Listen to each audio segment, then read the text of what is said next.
No, I wouldn't say so. I mean, ideal world, you'd obviously like to bat first, but I think conditions remain tricky pretty much throughout. Possibly the first session and maybe the second one as well. On day one, it was pretty good to bat, and then from there out onwards, it got quite tricky. So suppose you never look back thinking the toss was the difference, and it didn't feel like that in this game either. Felt like there were moments where if we got on top and ran with a bit of momentum, it could have been a different result. So I don't want to say that the toss was the difference at all. Yeah, I mean, you can always look back and reflect, and there'll always be areas that you would have liked to improve on or be better at. I think first and foremost, you give credit to the two partnerships in that first innings. That was really good between Shaheen and Imam, and then between Rizwan and Salman. So we thought we bowled well, we thought we had good plans, but they played the sweep shots and stuff like that really well and made it quite tough to set fields that can limit scoring. So through that, I suppose, you leak a couple of runs or a couple too many runs per over. Instead of maybe going at 2s and 3s, you might be going at 4s, and that does eventually add up at the end of the game. But yeah, first and foremost, it's credit to the way those two partnerships batted. Aiden, commiseration on the defeat. You must be proud of the fact that South Africa fought really hard and the result is not a one-sided affair. Yeah, always happy with the fight. It's one thing us as a team we pride ourselves on. Never throwing in the towel, never giving up, believing that the really difficult things are still possible. And although we weren't on the right side of it, we showed some good fight and resilience. So it's always a nice box to tick post every game. If you can tick that box, I feel like it's still good for the change room and the boys in the change room. And yeah, proud of the guys for that effort. Adam, before the beginning match, people were talking about the condition and saying toss would be most important.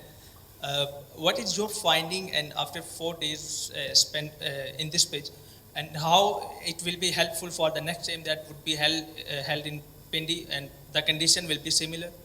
Yeah, I would expect the conditions to be similar.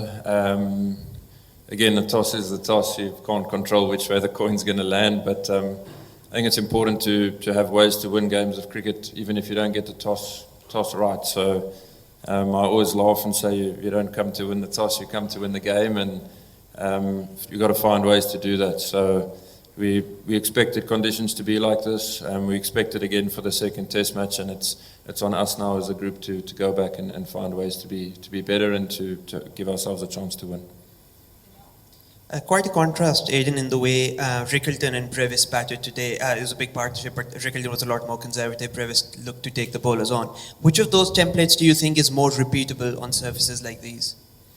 Yeah, it's very much on the individual, I feel. So a guy like Brevis always takes the game on. That's what he's known for, and that's when he's at his best. So it was actually great to see him bring out that side today. A guy like Rickelton and other batters in the group might back their defence a lot more and feed off the scraps that come around that. So two different ways of approaching it, but two ways I still think you can be successful in these conditions. So it's about committing to one way and yeah, living by that, I guess.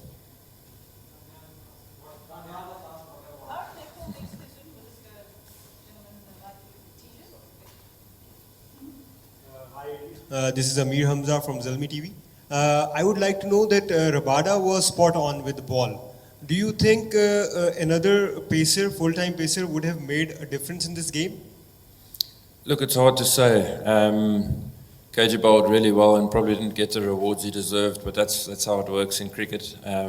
We did still have Mulder, but we felt the ball only tails or reverses for a few overs and then naturally gets softer and that reverse goes away. So you're looking at one big spell with him, obviously the new ball, and then a big spell with a reverse swinging ball, and he bowled two really good spells for us. And on some other days he'll get 4 or 5 wickets, some days he just only gets the one or whatever it was. So we'll look at it, we'll reflect and see if there's an opportunity to get another seaman if we feel it can make a positive difference. But if we're going to back our spin, with Kesh being back now as well, we'll have to weigh that up when we see conditions outside.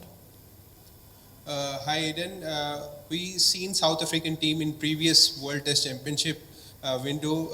In various stages your team was unbeatable. What happened today?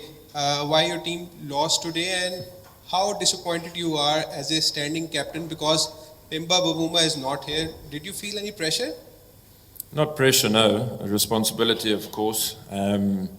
We had a good winning streak going and we lost a game of cricket, and that's how the game of cricket and the world of sport works. So you can't win everything.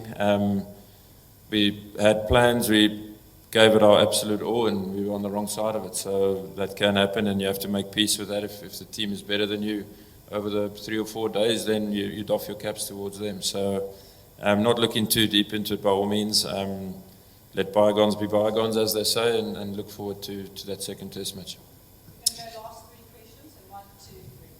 Adam, there were a lot of ups and downs in this match. At some stage, batters were looking dominant, but most of the time, bowlers were dominant. If you can summarize us, what was the turning point in this match where South Africa lose the match? And second, please add something about the Keshav Maharaj. He is here in Pakistan and he will be available for the second test match. Yeah, it's hard to pinpoint one exact moment in the game. You're looking over however many overs it was over the 3 or 4 days. So there's not one specific moment. I feel like it's a couple of small moments in the game where it can go either way. And it's just important to identify those moments and make sure we really try win those moments, because I think it makes a big difference at the end of it. So batting here is going to be tricky, but it's not impossible. There's ways to score runs, as quite a few guys have shown, and it's tough for the new batter coming in. That's why wickets fall in clusters. So, identify those key moments and try to be better in those moments, I guess. For Kesh, the idea is obviously to get him to play the second test. That's why he's here. I'm not sure what the medical staff have planned for him, but we're keeping our fingers crossed he'll be good to go. Hello, Markram. Were you expecting too much spin start in the first day? Yeah, I expected it to spin, absolutely. I said it before the game as well. Didn't know exactly when it was going to start being massive spin like that. It was second half of day one, it really started spinning big, and that is what we expected as a unit and prepared ourselves for. So no real surprises there. Hello Aiden, this is Ramasan from PAK Passion. What are your thoughts on the performances of Tony Dezorzi and Muthusamy? They performed very well with the ball and bat. Yeah, just really happy for them. I said it now as well. We get to see stuff behind the scenes, and the two of them, they work really hard at their games, trying to come up with plans to succeed in wherever they are in the world. And for South Africans to come here and do well and do as well as they did is a big feather in their cap. So I'm incredibly happy for them. They deserve it through all the hard work they've put in, and I'm sure it will give them a lot of confidence and belief.